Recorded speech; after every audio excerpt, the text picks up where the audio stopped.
الحمد لله رب العالمين والصلاة والسلام على أشرف الأنبياء والمرسلين وعلى آله وصحبه أجمعين. أما بعد فأعوذ بالله من الشيطان الرجيم. بسم الله الرحمن الرحيم. يا أيها النبي إنا أرسلناك شاهدا ومبشرا ونذيرا وداعيا إلى الله بإذنه وسراجا منيرا وبشر المؤمنين بأن لهم من الله فضلا كبيرا. صدق الله العظيم. اللهم صل وسلم وبارك على سيدنا محمد وعلى آله وصحبه أجمعين.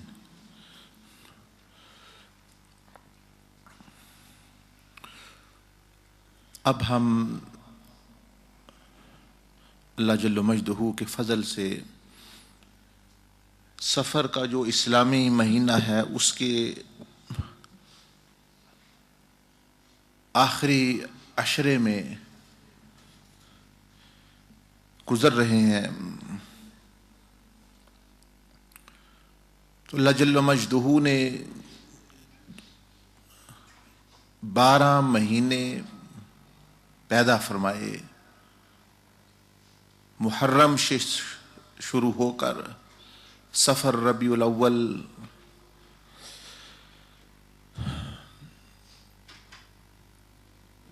یہ آتے ہیں. محرم جو مہینہ ہے پھر اس سے ذو الحجہ گزرا. وہ دونوں مہینے انسان کو قربانی کا سبق دیتے ہیں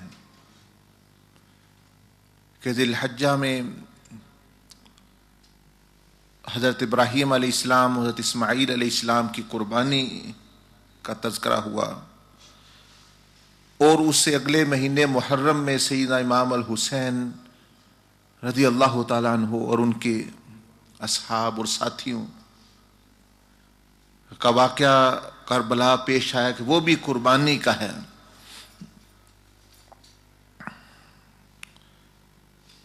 حضرت ابراہیم علیہ السلام حضور علیہ السلام کے آباء و اجداد میں سے ہیں، اس لیے اس میں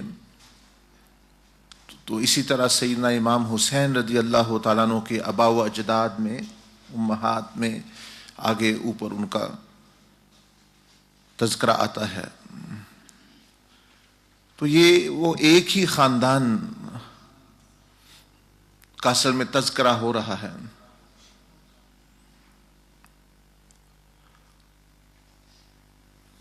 اور سفر میں اس مہینے میں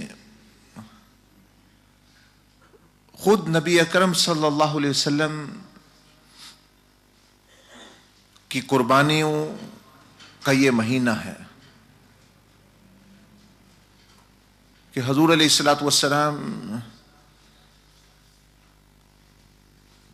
نے فیصلہ فرمایا، یہ آپ علیہ السلام کو اختیار دیا گیا دنیا میں رہنے، دنیا کی حکومتوں اور دنیا کی زندگی، یا آپ کو یہ اختیار دیا گیا کہ آپ واپس آخرت کی طرف جو ہے وہ سفر فرمائیں. تو آپ علیہ السلام نے بھی قربانی دی، گویا کہ آخرت کو، اللہ جل مجدہ کو دنیا پر جو ہے وہ ترجیح عطا فرمائی. تو دیکھیں کہ اس سے یہ ایک تسلسل ہے قربانی کا اور سیکریفائس کا کہ ذی الحجہ میں حضرت ابراہیم علیہ السلام، محرم اس سے اگلا مہینہ آیا سیدنا امام الحسین، اور اس سے اگلا جو مہینہ اب یہ جو گزر رہا ہے سفر، اس میں حضور علیہ السلام نے سفر آخرت کا ارادہ فرمایا. اور اس میں آپ علیہ الصلوۃ والسلام کی وہ ساری قربانیاں شامل ہیں جو آپ علیہ السلام نے ابتدائی بعثت مکہ سے لے کر اس مہینے تک جو ہے وہ اس امت کے لیے دی. یہاں تک کہ یہ آتا ہے کہ آخری دنوں میں حضور علیہ الصلوۃ والسلام جسمانی طور پر اتنی لالت اور کمزوری کہ آپ علیہ السلام مسجد بالکل یعنی جیسے یہ دروازہ ہے اتنی ہی دور سمجھے حجرہ شریف سے تھی. جہاں آپ یہ روضہ شریف دیکھیں یہ کتنی قریب ہے مسجد کہ دروازہ مسجد میں کھلتا ہے. یہ جو روضہ پرانا آپ دیکھ رہے ہیں ابھی بائیں طرف تو یہ مسجد ہے، وہ آپ علیہ الصلوۃ والسلام کا گھر ہے، وہیں آپ علیہ السلام تشریف فرماتے. لیکن ایک حالت تھی کہ آپ علیہ الصلوۃ والسلام کو دو صحابی وہ سہارا دے کر مسجد میں آپ علیہ السلام کو لاتے. تو اس سے یہ پتہ چلتا ہے کہ جماعت کی کیا اہمیت ہے، مسجد میں نماز کی کیا اہمیت ہے. ہم چھوٹے موٹے بہانے سے پرواہ نہیں کرتے مسجد میں جانے کی. تو اگر کوئی عذر شرعی نہ ہو تو بندے کو مسجد میں نماز پڑھنی چاہیے. پھر آپ علیہ السلام میں عرض کر رہا تھا کہ جب بالکل نہیں آ سکتے تھے تو پھر بھی آپ علیہ السلام نے پردہ ہٹا کر دروازے کا، جو آپ کے گھر کا دروازہ تھا مسجد میں، تو آپ علیہ السلام صحابہ اکرام کو دیکھ رہے تھے نماز پڑھتے ہوئے. وہ خود نہیں وہاں جا سکتے تو ان نماز کو دیکھ رہے ہیں کہ جماعت ہو رہی ہے اور خوش ہو رہے ہیں میرے امتی نماز میں ہیں. سیدنا ابوبکر صدیق رضی اللہ تعالیٰ عنہ پڑھا رہے ہیں. تو اس حالت میں آپ علیہ الصلوۃ والسلام نے فرمایا صحابہ اکرام کو کہ میں کچھ کہنا چاہتا ہوں، کچھ آخری پیغامات دینا چاہتا ہوں. تو پچھلے جمعہ میں نے آپ سے عرض کی تھی کہ کچھ پیغامات کے بارے میں کئی وہ پیغام ہیں اس مہینے کی نسبت سے، آپ علیہ السلام کے خطبے کی نسبت سے. ان میں ایک پیغام یہ ہے کہ آپ علیہ السلام جب ممبر پر تشریف فرما تھے، آپ علیہ السلام خاموش ہو گئے. جب خاموش ہوئے تو آنکھوں نے بولنا شروع کر دیا.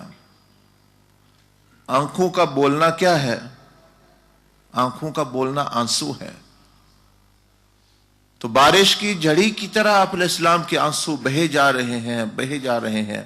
داڑھی مبارک تر ہو رہی ہے اور آپ علیہ السلام کچھ فرما بھی نہیں رہے، خاموش ہے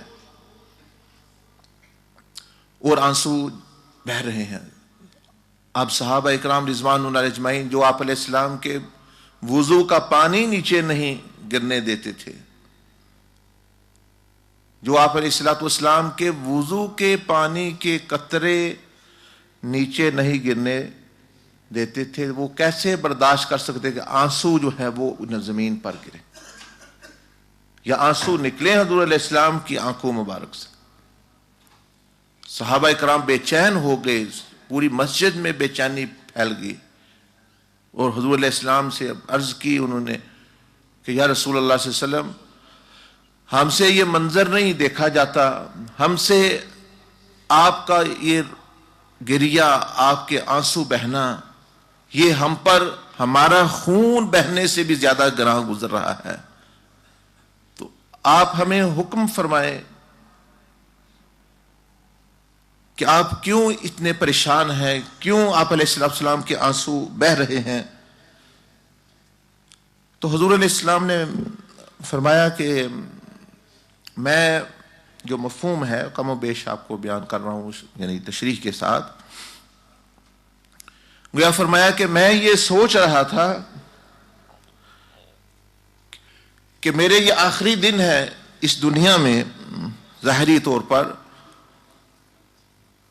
تو میں سوچ رہا تھا کہ میں سارا مکہ سے ابتدائی جب میں نے پیغام دیا یہ کلمے کا، تو مکے والوں نے پتھر برسائے مجھ پر میری بیٹیوں کو طلاقیں دی، میرے چہرے کو، میرے جسم کو زخمی کیا، میرا کھانا بند کر دیا، میرے خاندان والوں کا کھانا بند کر دیا، لیکن پھر بھی میں تسلسل کے ساتھ ان کو پیغام دیتا رہا۔ 2-3 سال بالکل مجھ پر بائیکاٹ کر دیا گیا، درختوں کے پتر کھا کے آپ علیہ السلام نے 2 سال زندگی گزاری ہے۔ آپ کے شاید علم میں نہ ہو، وہ 3 سال شیبہ بنی ابی طالب کے سال تو گزرا یوں تو 2 سال پتر، جو پتر ہوتے ہیں، یہ جو لیوز ہوتے ہیں، یہ صرف کھانے کے لیے ملے ہیں۔ پانی بھی مشکل سے، اور پتر رات دن، کوئی ایک نہیں بھئی ایک دفعہ مل گیا 2 دن نہ ملا، تسلسل کے ساتھ جو ہے وہ پتر یا اس طرح کی چیزیں جو کھانے کی چیز نہیں تھی۔ لیکن فرمایا کہ میں پھر بھی یہ پیغام دیتا رہا۔ میں طائف کا سفر کیا، انہوں نے مہمان نوازی کے بجائے مجھ پر پتھر برسائے، نوجوانوں کو، بدماشوں کو پیچھے لگا دیا، جنگیں مسلط کی گئی۔ میں غار سور میں مجھے 3 دن اندھیرے میں وہاں رہنا پڑا، جہاں نہ کوئی آسائش، نہ کوئی بستر، نہ کوئی چیز۔ لیکن اس کے باوجود میں نے اللہ پاک کا پیغام، ان کی کامیابی کا میسج میں دیتا رہا اپنی امت کو۔ پھر مدینہ میں آ کے مجھے پھر حملہ آور ہوئے، بدر ہوا، احد میں میرے دانت شہید ہوئے، خندق میں بھوک اور پیاس سے کئی دن گزرے، لیکن میں پیغام پہنچاتا رہا۔ تو اب فرمایا میرا یہ رو اس لیے رہا ہوں کہ اب میں سوچ رہا ہوں یہ تو میری ایک امت کا حصہ ہے، تم لوگ جو میں نے تمہیں پیغام دیا، لیکن ایک بڑا حصہ یہ بھی امت کا آنے والا ہے قیامت کے دن تک۔ میرے بہت سارے لاکھوں کروڑوں اربوں امتی آئیں گے۔ رو اس لیے رہا ہوں، میں نے تو اتنی مشکل میں آ کے بھی میسج دیا، لیکن اب وہ جو آنے والے لوگ ہیں ان تک میرا پیغام کون اتنی قربانی سے، کون اتنے اخلاص سے وہ پہنچائے گا؟ وہ پیغام نہ پہنچا ان تک تو وہ میرے امتی جہنم کی طرف، شیطان کی طرف چلے جائیں گے۔ کیونکہ آپ علیہ السلام کے سامنے تھی چیزیں کہ لوگ، آئندہ وقت آنے والا ہے کہ لوگ دین بیچیں گے، کہ نبی علیہ السلام نے تو پتھروں کی بارش میں، تیروں کی بارش میں بھی پیغام دیا، کوئی چیز نہیں لی۔ اور ایسے لوگ بھی آئیں گے جو نعت نہیں پڑھیں گے پیسوں کے بغیر، جو تقریر نہیں کریں گے پیسوں کے بغیر، جو قرآن نہیں سنائیں گے پیسوں کے بغیر، جو دین کی دعوت نہیں دیں گے، کہیں گے ہمارے لیے پیسوں کا انتظام کرو تب ہم دیں گے۔ کوئی جو ہے وہ دین کو بدل لیں گے پیسوں کی وجہ سے، حکومتوں کی وجہ سے، مسئلے بدل لیں گے، حلال حرام کو مکس کر دیں گے، سود کو حلال کر دیں گے، شراب کو جو ہے وہ اپنا بتائیں گے ٹھیک ہے اس کا بیچنا شیچنا کوئی حرج نہیں، بے پردگی جو ہے اس کے بارے میں نرمی اختیار کریں گے، سنتوں کے بارے میں جو ہے وہ کہیں گے اب 14ویں صدی، 15ویں، 16ویں، 18ویں ہوگی، اب وہ ہم سنتوں پہ نہیں چلا جاتا ہم سے، اب زمانہ بدل گیا ہے۔ زمانے سب نبی علیہ السلام کے ہیں، قیامت بھی آپ علیہ السلام کے زمانے میں ہے، حشر بھی، برزخ بھی، اور جنتیں بھی، نبی علیہ سارا زمانہ نبوت محمدیہ صلی اللہ علیہ وسلم کا ہے۔ تو حضور علیہ السلام یہ سوچ رہے تھے کہ میں نے تو پیغام دیا تو اب وہ میرے امتی جو پوری زمین میں پھیلے ہوتے، اس لیے اس سوچ سے، یعنی آپ لوگ جو ہیں آپ کی محبت کی وجہ سے، جو لوگ ابھی آنے والے ہیں یا دنیا میں، ان کی وجہ سے آپ علیہ السلام ممبر پر، آپ علیہ السلام غمگین ہوئے۔ جب صحابہ اکرام نے یہ سنا تو انہوں نے عرض کی یا رسول اللہ صلی اللہ علیہ وسلم، آپ کا رونا ہم سے نہیں دیکھا جاتا، آپ خاموش ہو جائیں، آپ روئیں مت، ہم ہیں نا، ہمارے بچے ہیں، ہماری بیویاں ہیں، ہمارے کاروبار ہیں، مدینہ ہے، مکہ ہے، جتنے یہ شہر ہیں، ہم اس میں سے ہر چیز قربان کر دیں گے. ہم اپنے بچوں کو بھی آپ کے دین کے پیغام میں لگائیں گے، اور اگر چھوڑنا پڑا تو اپنی بیویوں کو بھی چھوڑیں، قربانی دیں گے، یہاں تک کہ اپنی جانوں کی قربانی دیں گے، اپنے کاروباروں کی قربانی دیں گے، یہاں تک کہ شہر مدینہ بھی ہم چھوڑ دیں گے. اور ہم جہاں جہاں تک ہم جا سکے، جہاں جہاں تک یہ زمین ہے، آپ کا پیغام پہنچائیں گے. آپ فکر نہ کریں، جب تک صحابہ کی جماعت زندہ ہے یہ آپ کا پیغام پہنچائے گی. اسی لیے پھر کسی کی قبر چائنا میں ہے، کسی کی پاکستان میں کئی صحابہ کی ہے، کئیوں کی یورپ میں ہے. اس زمانے میں ہم تو اب یورپ میں آئے ہیں نا، پیسے وہ بھی پاؤنڈ اور ڈالروں کے لیے. اور اس زمانے میں جب کوئی اس وقت وہ یورپ کے سفر انہوں نے کیے، چائنا کے سفر، رشیا کے سفر، اور ہندوستان اور ادھر علاقوں کے سفر جو ہے، انہوں نے پھر حق ادا کر دیا. حضرت بلال جنگلوں میں دفن ہیں، سفین یعنی شام دمشق میں چلتے چلتے آپ ویس القرنی، خالد ابن ولید، آپ دیکھیں کہاں کہاں وہ لوگ جو ہے مدینہ رہ رہے تو یہ مکہ والے تھے. ہم خواہش کرتے ہیں جو دور کے ہیں مکہ میں ہماری موت ہو، مدینہ میں موت ہو، جن کی زندگیاں گزری ان کی موتیں، ان کی قبریں، ان کے مزارات باہر ہیں. تو اب یہ ذمہ داری جو نبی علیہ السلام نے فرمایا بلغوا عنی ولو آیا، کہ اب تمہارا کام ہے اگلوں تک پیغام پہنچانا. اب وہ چلتے چلتے اب ہمارے کندھوں پر آ گئی، اب وہ میرے اور آپ پر وہ ذمہ داری، رسپانسبلٹی آ گئی. ہم کیا کر رہے ہیں؟ اگر ہم اپنی صرف روٹین میں ہی جاری ہیں، بس کھا لیا، وہ تو کافر بھی کھاتا ہے، پی لیا کافر بھی پیتا ہے، شادی کر لی کافر بھی کرتا ہے، بچے پال لیے کافر، جانور بھی بچے پال رہے ہیں، زندگی عیش کر لی وہ بھی کرتے ہیں، وہ زیادہ عیش کرتے ہیں. نبی علیہ السلام دنیا سجن المؤمن و جنت الکافر. تو ہم پر، امت محمدیہ پر، نبی علیہ السلام کی ختم نبوت اور خاتم النبیین ہونے کی وجہ سے اب یہ ذمہ داری ہے کہ اب آپ نے کافروں تک بھی پیغام پہنچانا ہے، مسلمانوں کو بھی یاد دہانی کرانی ہے، اپنے بچوں اور اپنے آپ کو. لیکن سب سے پہلے تو آپ کا اپنے آپ سے شروع ہوگا. اگر میں ہی گناہوں میں، شراب میں، نشے میں، فلموں دیکھنے میں، اور ایسے ہی زندگی اپنا دھوکہ دہی میں، فراڈ اور اس چیزوں میں، اور اپنے ہی صرف پیٹ پالنے میں لگا ہوا ہوں، تو میں دوسروں تک کیا پہنچاؤں؟ اس لیے آپ کو دعوت دی جاتی ہے کہ آپ بیٹھیں، یہ رستہ نبی علیہ السلام کا سیکھیں. جمعے کے بعد بیٹھیں، اس کے بعد بیٹھے اور سیکھیں کہ یہ آپ کی جان چھوٹ چکے، یہ جو حرام کا چسکا پڑ چکا ہے، دھوکہ دہی سے کھانا، جھوٹ موٹ بول کے کھانا، بینیفٹ فراڈ، یہ شراب کی کمائی، یہ سود کی کمائی، یہ آپس کی لڑائیاں، میاں بیوی کے جھگڑے، اور فتنہ فساد، اور رشتہ داروں کے ساتھ، اور یہ زنا اور بے حیائی کے کاموں میں لوگوں کی زندگی بھی جہنم، اپنی بھی جہنم بنائی ہوئی ہے. تو کیسے درست کی؟ وہ آپ اپنی ذات سے شروع کریں اور اس کے بارے میں مشورہ کریں. بیٹھ کے یہاں بیٹھے، جمعہ کے بعد چھٹیوں کے دن ہیں، آپ کو سکھائیں، آپ ہمیں مشورہ دیں، ہم آپ کے ساتھ شیئر کریں. تو اللہ جل مجدہ، یہ نبی علیہ السلام کا آخری، میں نے آپ کو ایک چھوٹا سا حصہ بتایا جو آپ علیہ السلام نے آخری خطبہ دیا سفر کے مہینے میں. کبھی آپ نے پڑھا اس کے؟ کبھی آپ نے پوچھا کہ حضور علیہ السلام نے آخری دنوں میں جو ہمیں خطبہ دیا پردہ فرمانے سے پہلے، اس میں کیا فرمایا، ہمارے لیے کیا میسج ہے؟ نہیں پتہ کریں گے نقصان ہوگا، مر جائیں گے، آگے نقصان ہوگا، کیونکہ آگے اسی ہستی کے بارے میں قبر میں سوال ہونے والا ہے. وہاں اور کسی کے بارے میں نہیں پوچھا جائے گا، دین کے بارے میں، اللہ کے بارے میں، اور حضور علیہ الصلوۃ والسلام کے بارے میں.